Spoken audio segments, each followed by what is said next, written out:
Podcast Penerbit BRIN, podcast penerbit ilmiah masa kini. Halo kawan BRIN, selamat datang di podcast Penerbit BRIN.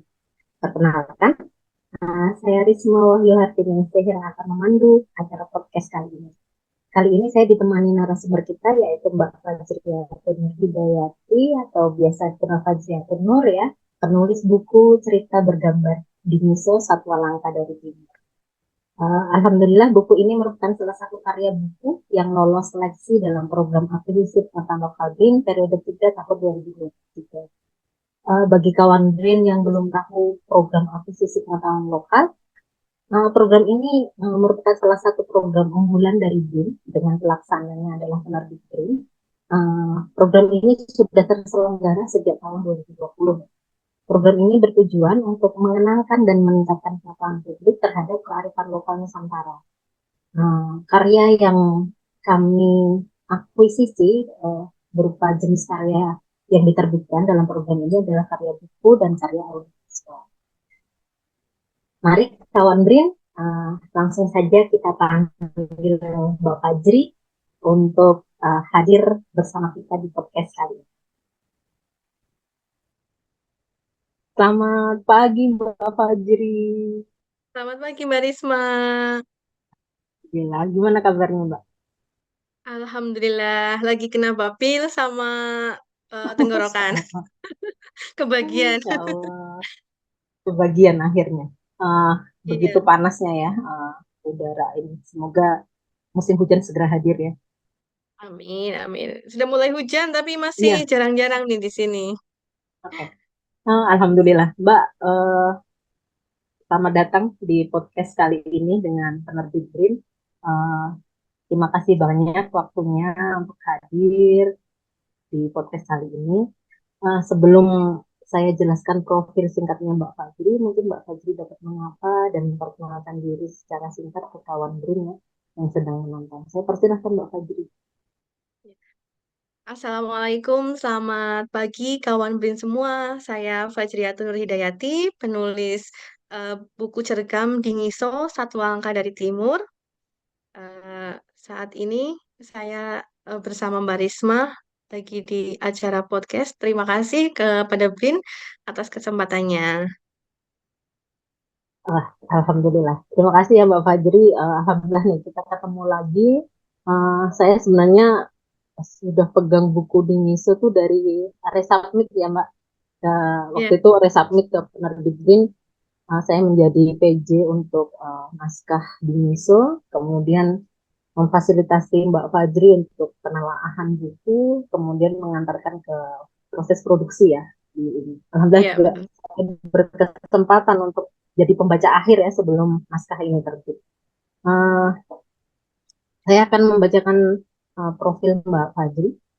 Mbak Fajri seorang ibu yang senang menulis cerita anak ya, khususnya berbentuk buku. Alhamdulillah sudah sekitar mungkin sudah lebih dari 57 buku ya Mbak sekarang ya. Alhamdulillah. Dan Alhamdulillah Mbak Fajri ini memang produktif ya, dan beliau itu penerima anugerah Merdeka Belajar tahun 2023 dari Kemdikbudristek untuk kategori penulis buku bacaan bermutu berdedikasi. Kemudian penulis buku model non-teks jenjang D1 dan D, Pusat Kurikulum Perbukuan tahun 2022 dan 2023. Selain itu, pemenang sayembara penulisan dan penerimaan cerita anak Balai Bahasa Jawa Tengah tahun 2022 dan 2023. Kemudian penulis terpilih Gerakan Literasi Nasional mulai tahun 2019, 2020, Ya, 2022, dan 2023. Masya Allah. Memang ini ya Mbak Fajri, sudah bergelut di dunia anak ya, cerita ya. buku anak ya, dari lama mungkin. Uh, Kita mulai ya Mbak, Boleh, podcast hari silakan. ini. Kita mulai dari pertanyaan mendasar Mbak Fajri. Mbak Fajri, bagaimana awalnya tertarik mulai menulis buku anak? Khususnya ya berbentuk komik ya. Ya, terima kasih Mbak Risma. Jadi awalnya tertarik sama buku anak itu mungkin sama seperti penulis lain ya. Dari baca-baca buku-buku anak gitu, lalu mulai tertarik. Kayaknya saya bisa nih merasa tertantang untuk menulis gitu, menulis buku anak. Lalu setelah punya anak, motivasinya beda, ingin membacakan cerita cerita sendiri kepada anak kita gitu. Lalu jadinya berusaha untuk mencoba menulis dan ternyata ketagihan gitu. Ternyata ketika menulis cerita anak, saya jadi merasa klik, merasa sreg gitu, lebih plong. Sebelumnya kan memang udah pernah menulis genre lain ya, tapi saya Mm-mm. nggak senang ini gitu. Akhirnya jadi keterusan sampai sekarang gitu. Berarti itu autodidak, Mbak? Ya, saya termasuk otodidak. Awalnya itu ngikutin grup, ada satu namanya grup Paberlan, itu forum komunitas penulis buku bacaan anak. Saya tuh di situ banyak belajar dari master-master senior yang udah terjun duluan gitu kan.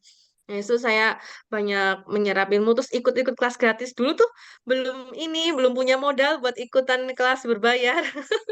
Oh, Jadi saya ikut seleksi yang bergratis, nggak apa-apa ikut seleksi. Jadi dari situ saya ikut dapat ilmu alhamdulillah ya yang bisa jadi bekal gitulah sampai sekarang. alhamdulillah.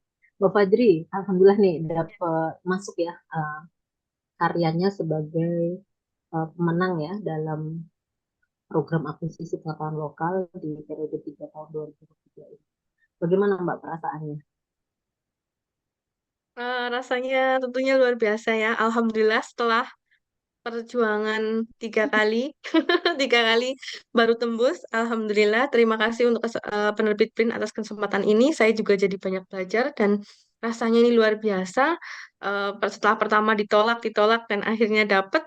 Lalu sekarang bisa lolos dan kayak jadi pemacu untuk saya kayaknya pengen nih ngirim lagi gitu loh. Jadi tertantang untuk ikutan lagi. Tahun depan mudah-mudahan bisa submit lagi Ya, dan lolos ya. lagi. Amin. Amin. Oh, jadi di MISO ini bukan karya pertama yang diajukan ke program akuisisi pengetahuan lokal. Bukan, bukan. Ini di Ngiso itu ketiga kalinya saya, Mbak. Jadi Oh, saya awal tahu tentang akuisisi ini tahun 2019 apa ya? Dulu tuh waktu namanya tuh masih Lipi Press kalau nggak salah. Nah, itu saya dapat dari Facebook, terus saya merasa, ih kayaknya menarik nih. Saya coba, kan mengangkat lokalitas ya. Jadi saya tertarik untuk lokalitas di sekitar saya gitu. Terus saya mengambil tema tentang kunyit. Waktu itu komik, tapi karena oh, saya masih kurang terlalu paham, jadinya saya kira saya nggak lolos. Ternyata lolos, tapi naskah udah ditarik gitu loh sama saya. Terus yang hmm, kedua, saya nyoba submit 2021 gambar sendiri. Tapi nggak lolos verifikasi karena kurang halaman kalau nggak salah dan ada saran sih untuk menambah jumlah halaman gitu. Tapi saya tidak ini belum sempat karena menggambar sendiri kan agak beda ya. ya gitu rasanya kadang kesibukan sebagai ibu-ibu gitu. Nah, ini terus saya nyoba yang terakhir kemarin 2022 yang di Ngiso ini saya udah insya Allah persiapannya udah mateng nih kayaknya mudah-mudahan lolos. Ternyata belum juga nih. Awalnya kalau nggak lolos verifikasi Ya, tuh. benar. Terus lalu saya coba ini perbaiki sesuai masukan. Saya masih penasaran soalnya. Kayaknya bisa nih. Ternyata alhamdulillah masih rezeki nih di BRIN. Dapat resubmit, kemudian itulah buah dari tidak putus asa ya, Mbak. Eh, Iya. memperbaiki kemudian mengirimkan ulang ke penerbit print. Iya, Alhamdulillah, ini prosesnya lancar. alhamdulillah. Alhamdulillah. Ah, Alhamdulillah. buku yang diakuisisi oleh penerbit Green ini berjudul Dingiso Satwa Langka dari Timur. Mbak Fajri boleh cerita sedikit isinya Ya, ini tentang apa? tentang jadi buku cerita Dingiso dari satu langkah dari timur ini tentang kangur pohon baiso atau Dingiso, salah satu satwa endemik dari kawasan pegunungan tengah Papua, Indonesia Timur gitu. Jadi ini cerita tentang kanguru pohon yang masuknya langka gitu kan, masih jarang diangkat. Dan ini termasuk untuk mungkin kalau kanguru pohon yang lain mungkin udah banyak, tapi yang ini tuh masih belum gitu. Dan kanguru pohon ini saya bikin konsepnya ada tokoh pencerita atau naratornya yaitu yang bernama Ding, yaitu tokohnya Dingiso ini. Dia akan menceritakan tentang kanguru pohon baiso itu seperti apa makanannya, habitatnya di mana, terus bagaimana perkembangbiakan dia, lalu apa yang menjadi ancamannya gitu. Menarik ya. Saya pun ketika menjadi penanggung jawab awal ya membaca naskah Dingiso, oh, Masya Allah ternyata ada ya kanguru pohon eh, asli Papua ya, asli Ya, Nusantara. Jadi kita Indonesia ini punya satwa langka kayak gitu ya, Mbak. Mbak Fajri iya. sebenarnya kalau boleh tahu, kenapa awal dapat dapat Dingiso itu awalnya gimana? Awalnya itu karena lagi seneng riset satwa-satwa dari Indonesia Timur. Jadi kebetulan saya Hmm. lagi menulis tentang buku kanguru pohon juga, tapi tentang jenis yang lain gitu kan. Akhirnya mengumpulkan banyak bahan gitu, ada banyak bahan. Lalu saya menemukan, "Ih, kok ini menarik yang dingiso ya. Kayaknya dicari juga belum ada buku-buku serupa gitu." Akhirnya saya nyoba menuliskan, tapi karena materinya terbatas ya di jurnal juga masih terbatas, jadi saya coba untuk menggali lagi dari wawancara langsung juga. Nah, dari sini jadilah buku Dingiso ini. Jadi hasil awalnya itu memang nggak sengaja ini sih, nggak sengaja tertarik, Hmm. tapi karena dari hasil riset-riset banyak dari untuk buku lain ternyata bisa berkembang ke buku yang lain lagi. Jadi satu riset dapat bisa mengembangkan beberapa buku seperti itu. Oke, Mbak Fajri, karena kan kalau kita lihat ya di buku di Miso itu Mbak Fajri ada wawancara dengan eh, penanggung Mas jawab di Taman Nasional Lawrence, Florence ya. iya. Ya, Mm-mm. itu bagaimana Mbak? Memang dari mengulik itu dapat Mbak Fajri merasa harus mengonfirmasi sesuatu kah kayak gitu? Iya, karena kalau kan ini saya waktu itu kan ini kan untuk print ya. Saya pikir kalau print itu informasinya harus valid, harus ilmiah begitu kan. Tidak cukup dengan dari jurnal-jurnal atau dari internet saja. Jadi saya kayak masih ada ragu bener nggak sih ini karena kalau menurut saya kalau menurut buku yang ilmiah itu harus benar-benar valid gitu kan fakta-faktanya info informasinya. Jadi saya coba menghubungi Taman Nasional Lawrence melalui Instagram lalu saya disambungkan ke call center SPTN 3 Nabire. Kebetulan SPTN 3 Nabire ini yang membawahi Habitat Dingiso, jadi mereka lebih paham. Nah, lalu saya mengajukan beberapa pertanyaan yang menurut saya mengganjal gitu tentang bagaimana perkembangbiakannya, umur sekian lagi ngapain, warnanya seperti apa ketika lahir, seperti itu. Lalu dijawab oleh kepala SPTN-nya itu Bapak Kris Daud Sembai. So, ternyata memang ketika riset yang kita gunakan, apalagi ketika Mbak Fajri ya berhasil untuk mengubah informasi dari yang mungkin kalau riset itu kan kita sudah stigmanya berat kayak gitu ya Mbak. Terus Mbak Fajri Iya, berhasil untuk mengubah bentuk ini menjadi bentuk komik gitu ya yang mudah dipahami untuk anak-anak apalagi ya. Nah itu memang saya pikir Mbak Fajri sudah berhasil ya mengantarkan suatu ilmu kayak gitu pengetahuan untuk anak-anak Indonesia gitu. Mbak Alhamdulillah, Fajri mudah-mudahan. ini ya yang menarik yang Ya, menarik adalah buku di ISO ini baru terbit 18 Oktober 2023. Nah, kalau ya. saya melihat di websitenya penerbit BRIN itu jumlah pengakses di bulan Oktober itu 289 kali, Mbak. Dan di November ini sudah Wah, Masya Allah. 83 kali diakses. Jadi memang alhamdulillah ya, ketika terbit di 18 Oktober itu untuk bulan Oktober sendiri udah 289 kali diakses. Nah, ini menurut teman-teman di penyebar luasan, buku ini menembus peringkat 12 paling banyak diakses di penerbit BRIN, Mbak. Nah, Masya alhamdulillah. Allah. Alhamdulillah. Ya Allah. Alhamdulillah. Nah, ini satu lagi, menjadi peringkat tertinggi untuk kategori cergam, Mbak. Masya Allah. Alhamdulillah. Nggak Allah. ngebayang. Iya. Masya Allah, Alhamdulillah. Alhamdulillah sekali. Jadi memang buah riset dari Mbak Fajri itu uh, memberikan banyak hal ya. Mungkin ini akan jadi tren ya. Maksudnya ilmu pengetahuan itu bisa didekati dengan bentuk cergam. Jadi akan memudahkan ya. Semoga orang tua di Indonesia bisa mengarahkan untuk mengakses ya buku cergam melalui penerbit Iya. BRIN. Jadi paling tidak uh, kita dan anak-anak di Indonesia tahu bahwa kita itu sangat kaya, kayak gitu ya, Hmm, satwa, betul, betul. kayak gitu.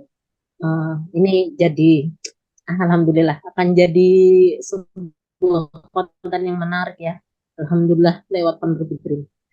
Oke, Mbak, kita lanjut ke selanjutnya. Nah, ini akuisisi pengetahuan lokal itu merupakan program untuk mendokumentasi ya pengetahuan lokal, kearifan lokal, termasuk kekayaan, keanekaragaman hayati Indonesia ya, yang mungkin tidak banyak orang Indonesia tahu, kayak di NISO ini ya, Iya, bahwa kita punya ternyata kanguru dan yang mungkin agak miris bahwa ini sudah terancam punah ya, Mbak. iya, iya Jadi betul. eh, statusnya itu udah terancam punah. Boleh sedikit cerita Mbak, suka duka saat mengirim apa mengulik ya, mengulik tentang Diniso. Tadi sudah cerita, diawali dari penelitian yang guru pohon yang lain dapat Diniso. Nah, apakah sulit ketika mulai mencari eh, apa akses data untuk mengonfirmasi ya yang tadi Mbak Fajri ada nggak Mbak? Silahkan, boleh Iya. diceritakan sedikit. Iya, jadi kalau sukanya itu ketika nulis ini saya tuh merasa pengetahuannya bertambah, lebih pinteran dikit.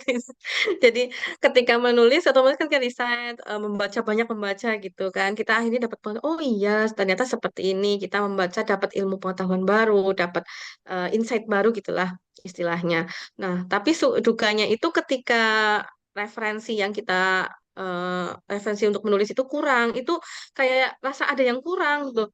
Kita nyari di mana lagi ya? Ini jurnal udah di internet tuh kadang kan nggak mesti valid. Ada sih beberapa yang jurnal-jurnal yang bukan internet dari web dari luar, tapi kadang hasilnya mungkin nggak di Indonesia gitu kan? Kan ada yang di Papua seberang yang Papua Nugini gitu kan adanya. Nah, akhirnya kita mau nggak mau kita mencoba untuk riset tanya langsung. Awalnya saya nggak terpikir untuk bertanya kepada narasumber langsung karena apa bisa ya, apa mungkin gitu dihubungkan ke sana. Kita nggak punya kontaknya. Ternyata saya coba, ternyata bisa gitu. Ternyata sumbernya itu lebih real ya karena mereka mengurus sendiri gitu, menangani sendiri tentang satwa ini gitu.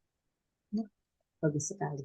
Alhamdulillah, dapat ini ya Mbak, dapat insight-nya. Kalau jadi Iya. eh, terus ini Mbak, ketika kalau kanguru pohon yang lain itu juga statusnya juga terancam punah nggak? Iya, ada beberapa kanguru pohon mantel emas, lalu yang hitam, kanguru pohon hitam, Vogel Club kalau Oh nggak ya, salah. Iya, itu juga termasuk yang terancam punah. Terus oke. yang kanguru pohon hias juga iya, beberapa. Cuma saya belum mendalami yang untuk itu, karena yang kanguru pohon yang lain itu masih juga susah informasinya. Informasi. Karena beda ini sih, beda wilayah. Itu beda wilayah pengawasan gitu kan. Oke.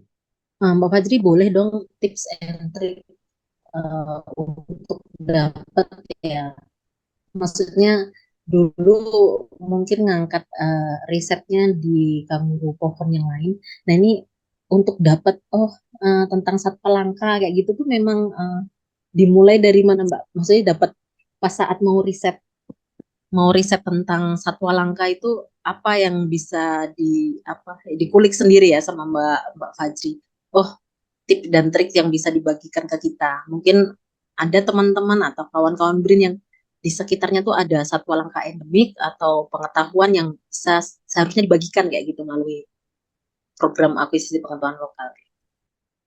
Kalau versi saya nih, saya biasanya baca ya, ngambil, kita nyari daftar satu angka dulu gitu, kalau yang di sekitar kita misalnya, lalu kita ambil, misalnya ambil satu kayak tadi di Dingiso, kita cari juga informasi di internet, apakah di Dingiso sudah ada, atau di, di perpustakaan itu udah ada bukunya atau belum, atau di jurnal-jurnal udah ada informasinya atau belum, kita cari, kalau ternyata belum, mungkin kita bisa diambil, jadi kita cari yang memang benar-benar belum banyak diambil, biar apa ya informasinya juga lebih lebih banyak untuk apa ya kebermanfaatannya gitu loh. Kalau kalau yang udah sering diambil kan otomatis sudah sering dibicarakan gitu kan. Kalau yang belum kan bisa mengambil tema tersebut.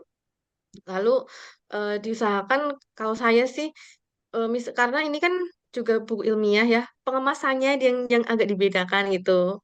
Kayak kalau ini kan sasarannya biar anak-anak gitu ya, jadi biar enak dibaca gitu, walaupun nggak cuma anak-anak, ada ibu-ibu, bapak-bapak kalau mau baca juga masih nyambung gitu. Itu ya pengemasannya mungkin dibikin komik lah atau cergam lah yang kira-kira menarik gitu. Kalau dari saya seperti itu sih Mbak. Ya, itu jadi ini ya masukan buat kami dan juga mungkin para penulis-penulis cergam ya bahwa ada hal yang perlu dikulik itu dari semua hal yang ada di Nusantara ya mungkin bisa Ya, dibentuk dalam bentuk komik untuk lebih memudahkan informasi itu sampai ke anak-anak kita ya Mbak. Kira iya kayak gitu. betul. Karena riset itu juga tidak melulu wah berat kayak gitu. Ternyata hal yang bisa dikulik dan disampaikan dalam bentuk komik itu akan lebih menarik. Oke Mbak Fajri, sekarang masuk Mbak Fajri. Saat naskah masuk ke penerbit BRIN, resubmit, kemudian banyak sekali masukannya. Saya lihat waktu itu ketika resubmit, saya melihat, oh kemarin waktu naskah awal masuk itu Mbak Fajri sudah memperbaiki apa saja kayak gitu ya, masukan dari teman-teman editor. Jadi masukan Baik. dari pakar itu menurut Mbak Fajri kemarin bagus nggak untuk pengembangan di HISO untuk apa ya isi substansinya buku di HISO. Ya. Kalau dari saya sangat bagus ya Mbak. Ini benar-benar bisa apa ya, kayak menyempurnakan ya, menyempurnakan naskah saya. Maksudnya naskah saya yang tadinya seperti itu jadi lebih baik dan benar-benar bisa dinikmati gitu dengan informasi-informasi yang lebih baik lagi dari masukan dari para pakar itu. Dan saya juga jadi banyak belajar juga sih Mbak dari adanya masukan gitu dari pakarnya itu. Ya Dan sih. iya, jadi memang selain naskah lebih baik, saya juga merasa lebih tercerahkan seperti itu. Oke, Mbak Fajri, memang ya eh, kalau Mbak Fajri hitung mungkin pengerjaan penerbitan proses penerbitannya di MISO itu lama atau lumayan lama atau biasanya kalau di penerbit lain kayak gitu Mbak? Kalau kalau saya ini ya termasuknya cepet kali ya, Mbak. Menurut saya cepet ya. Ya, Kayaknya cepet sih, meskipun awalnya saya nggak seperti teman-teman yang segini sekali submit, submit langsung goal gitu. Kalau saya kan awal-awal berdarah-darah dulu gitu. Tapi kesininya setelah setelah ACC gitu, kayak lebih mulus, lebih langsung cepet loh. Kok tiba-tiba udah proses terbit aja. Kalau di penerbit mungkin dari lain gitu bisa 1 tahun lebih, hampir 2 tahun. Saya pernah 4 tahun loh, Mbak. Ya gitu, pokoknya lebih lebih lama gitu. Dan ini yang di Ngiso termasuk yang cepat menurut saya ya untuk memang buku-buku saya yang lain gitu. oke. Ya, Berarti ini ini salah satu ini Mbak. Sebenarnya ini masukan untuk kami ya. Tapi kami jadi alhamdulillah sekali kalau memang Mbak Fajri merasa bahwa penerbitan di penerbit Green ini sudah solid ya. Mungkin memang itu Mbak ya, yang kami jaga itu memang substansi di awal. Mungkin Mbak Fajri merasa berdarah-darah di awal ya, tapi alhamdulillah ya, setelah setelah proses telaah itu menjadi lebih mulus gitu. Nah, iya mungkin betul.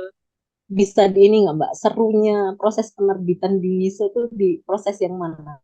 Apakah saat masuk atau sudah terakhir-terakhir ternyata masih harus mengganti gambar ya Mbak waktu itu ya. Iya, menambahkan gambar. Kayaknya semuanya Silakan menarik Mbak nih, Mbak. cerita sedikit. Oh, Kalau dari saya semuanya menarik dari awal ketika submit udah pede, udah senang ternyata masih belum lolos itu kayak saya nih kurangnya oke. di mana harus banyak belajar nih bahkan untuk membuat judul saja saya tuh kayak diketok oh iya judulnya tuh kurang spesifik iya benar terus saya juga lebih seru juga yang bagian mengganti ternyata mengganti gambar itu walaupun kayaknya oh, masa udah jadi diganti tapi ternyata setelah saya melihat lagi, oh iya ya ternyata dengan adanya peta gambar seperti itu kita lebih jelas penyampaian informasinya lewat gambar tuh lebih jelas. Jadi semuanya menurut saya menarik dan seru sih prosesnya karena saya terlibat langsung gitu. Penulis itu dilibatkan langsung untuk proses pengerjaan naskah ini, nggak cuma diserahkan ketika udah jadi gitu. Kita dari awal mengawal, ikut mengawal gitu. Itu serunya di situ. Alhamdulillah. Jadi kalau kami nih Mbak, banyak mata ya, apalagi di setiap proses itu penanggung jawab editornya berbeda. Jadi kami tuh benar-benar ya ketika harus mengganti, harus memintakan gambar yang berbeda itu sebenarnya udah di posisi akhir ya Mbak. Itu sebenarnya Ya, juga ini. Tapi memang seperti itu ya, maksudnya kami di Penerbit Green itu menjaga mutu dan kualitas, juga substansi agar pembaca di luar kita itu juga mudah untuk mendapat apa tuh sebenarnya yang mau disampaikan. Apalagi bentuk komik ya Mbak. Gambar ya. itu memang sangat dominan ya. Jadi memang itu yang diharapkan. Nah, semua alhamdulillah kalau memang itu termasuk proses yang seru untuk menerbitkan komik di Ya, penerbit ini. alhamdulillah seru sekali. Banyak Nah, belajar oke. soalnya dan tertantang untuk ikut lagi itu. Alhamdulillah ditunggu karya-karyanya. Nah, Amin, Mbak amin insya Allah. Fajri, tadi kan mungkin di awal Mbak Fajri pas perkenalan udah menyampaikan ya, jadi tahu tentang program akuisisi pengetahuan lokal itu udah 2019-2020 ya Mbak, kami mulai Iya, 2020. Nah, itu dari awal. Itu memang karena Mbak Fajri mengakses media sosial ya? Atau iya. pernah Jadi, ada perkumpulan di Faberland atau itu pernah dibahas gitu, ada program akuisisi pengetahuan lokal gitu Mbak? nah, dulu saya pernah mengikuti Lipi Press kalau nggak salah. Karena Oke, saya dulu pernah apa ya, semacam meminta review, review ya istilahnya oke, ke ya. LIPI karena untuk buku saya gitu, untuk ditelaah gitu sama Hmm. salah satu peneliti LIPI. Jadi akhirnya saya mengikuti media sosial LIPI, waktu itu LIPI Press. Nah, dari situ saya dapat informasi tentang ini akuisisi pengetahuan lokal. Nah, awal-awal sih belum tertarik, cuma belum ada bahan karena harus dummy kan. Nah, Iya. waktu ada naskah yang cocok, saya coba. Ternyata katanya sebenarnya ini masuk, tapi karena saya nggak ini ya, nggak terlalu paham alurnya bagaimana. Jadi saya masuknya di periode berikutnya. Saya kira udah Hmm. nggak lolos karena di periode sebelumnya nama saya nggak ada. Akhirnya ketika ditarik, naskah saya ternyata masuk. Jadi itu kegagalan Oh, pertama. Iya, jadi salah ini aja sih, salah mungkin saya yang kurang sabar, kurang sabar itu. Lalu nyoba lagi yang tadi saya cerita di 2021 gambar sendiri. oke. Dan Nah, dengan mungkin Dingiso ini udah lolos ya, Mbak. Mungkin ya, Mbak Faji juga jadi tahu, oh, kriteria-kriteria tertentu itu memang masuk ya di penerbit BRIN ya, untuk program akuisisi. Jadi memang kearifan lokal itu memang menjadi satu hal yang sangat dipegang ya. Apalagi satu ya memang karena kami di BRIN itu memang ininya riset ya, bahwa segala hal itu memang perlu tertelusur dan valid itu lebih diutamakan. Makanya semua buku, walaupun komik ya kami juga ada penelaah ahli kayak gitu iya, yang di bidang. Memang mutu itu jadi sesuatu yang harus dijaga. Nah, betul, betul. Mbak Fajri, eh, kalau terkait dengan program akuisisi pengetahuan lokalnya, Mbak Fajri merasa ini hal yang bagus atau minta tanggapan Mbak Fajri? Eh, program ini ya menurut saya keren sih. Maksudnya karena mengangkat program lokalitas ya, mengangkat lokalitas untuk agar yang belum banyak ditulis untuk mengenalkan kepada masyarakat sekitar gitu. Dan ini tuh menantang karena kita submitnya tuh naskah lengkap gitu. Dan ini mudah-mudahan saja program ini terus setiap tahun ada berkelanjutan gitu biar makin banyak lokalitas-lokalitas yang terangkat gitu, yang tadinya masih minim dibukukan sekarang ada fasilitas yaitu dari BRIN gitu tentang program akuisisi pengetahuan lokal ini. Mudah-mudahan terus berkelanjutan sih. Dan Hmm. semoga Oke. saya bisa nulis lagi untuk BRIN gitu. Ditunggu berharapnya. Mbak Mudah-mudahan Fajri. siap, insya Allah. Mbak Fajri, mohon tanggapan Mbak Fajri terkait ini program akuisisi pengetahuan lokal penerbit BRIN. Secara keseluruhan, menurut Mbak Fajri bagaimana? Menurut saya, menurut saya program ini itu sangat bagus ya karena mengangkat lokalitas yang belum banyak diangkat, belum banyak ditulis untuk mengenalkan kepada masyarakat luas. Dengan adanya program ini kan jadi masyarakat atau pembaca itu jadi tahu gitu. Dan bisa menambah informasi, menambah jadi buku-buku yang sudah diterbitkan juga bisa jadi sumber rujukan juga. Dan program ini semoga terus berkelanjutan agar bisa menjadi wadah bagi para penulis untuk mengirimkan naskahnya yang terkait lokalitas seperti itu. Berbagi pengetahuannya Mbak kepada semua masyarakat Indonesia ya, karena di program ini masyarakat bisa mengakses ya secara gratis semua informasi ya, konten dari penulis baik buku dan audiovisual. Nah, Mbak Fajri, eh, pengalaman yang paling berkesan ketika mengikuti program akuisisi pengetahuan lokal. Tadi kita sudah kulik semuanya tuh, eh, apa yang paling berkesan, Mbak? Paling berkesan ya seperti yang tadi saya bilang, yang ini di Ngiso termasuk yang paling berkesan prosesnya dari awal cukup panjang. Dan di sini saya merasa dilibatkan secara langsung gitu untuk mengikuti proses penerbitannya, dan itu sangat berkesan karena jadi tahu bahwa menerbitkan buku itu nggak semudah yang dibayangkan gitu. Ada proses-proses panjang, ada revisi-revisi yang nggak cuma sekali dua kali. Untuk buku saya sendiri ya, eh, itu termasuk yang sangat menantang dan berkesan. Dan kita harus sebagai penulis harus siap dan tangguh, sabar untuk melalui semua proses itu. Sip lah, Mbak. Nah, pesan khusus Mbak untuk kawan BRIN yang ingin mengikuti jejaknya Mbak Fajri karena aktif menulis dan semoga mau mengirimkan karya-karyanya melalui program akuisisi pengetahuan lokal di penerbit BRIN. Ya, baik kawan BRIN semua, siapkan naskah terbaik teman-teman. Ayo kirimkan ke program akuisisi penerbit BRIN. Di sini teman-teman tidak cuma bisa menerbitkan, tapi kita juga bisa belajar selama proses penerbitan bukunya. Banyak informasi dan pengetahuan yang kita bisa dapat juga selama proses ini. Dan teman-teman jangan lupa juga untuk akses buku-buku yang sudah terbit dari hasil program APL ini di webnya BRIN untuk dibaca-baca untuk referensi teman-teman semuanya. Terima kasih. Wah, seru sekali ya kawan BRIN. Tidak terasa kita sudah berada di penghujung waktu acara podcast kali ini. Mbak Fajri, eh, semoga itu bukan untuk yang terakhir. Eh, Amin, insya Allah. Semoga Sedang eh, menyiapkan.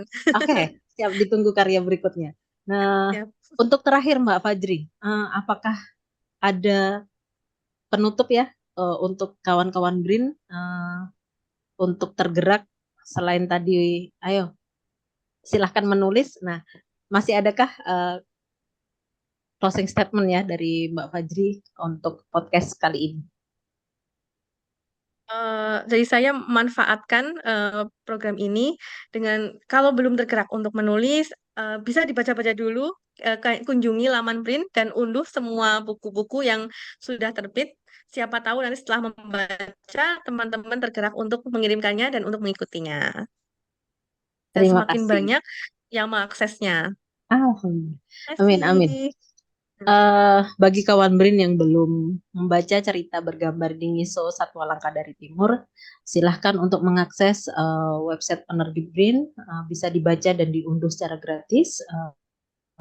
Semoga informasi yang dititipkan Mbak Fajri kepada penerbit BRIN melalui di Ngiso bisa menambah wawasan kawan BRIN di seluruh Nusantara. Terima kasih Mbak Fajri sudah meluangkan waktu berbincang-bincang, berbagi pengetahuan dan wawasan serta pengalaman kepada kami semua. Ya. Terima kasih juga Mbak Risma dan Penerbit BRIN untuk kesempatannya pada saya. Terima kasih, ditunggu karyanya. Siap-siap, insya Allah. Lagi dipersiapkan. Oke, dadah Mbak. Sampai jumpa. Alhamdulillah. Kawan BRIN, semoga podcast kali ini memberikan informasi yang bermanfaat dan menambah wawasan kita semua. Selain itu, kawan BRIN yang ingin mendapatkan pengalaman menarik untuk berpartisipasi dalam program akuisisi pengetahuan lokal seperti Mbak Fajri dalam mengirimkan karya buku maupun karya audiovisual dapat melihat melalui tautan di bawah ini. Sekian podcast kita kali ini. Nantikan terus podcast episode selanjutnya. Sampai jumpa. Podcast Penerbit BRIN, podcast penerbit ilmiah masa kini.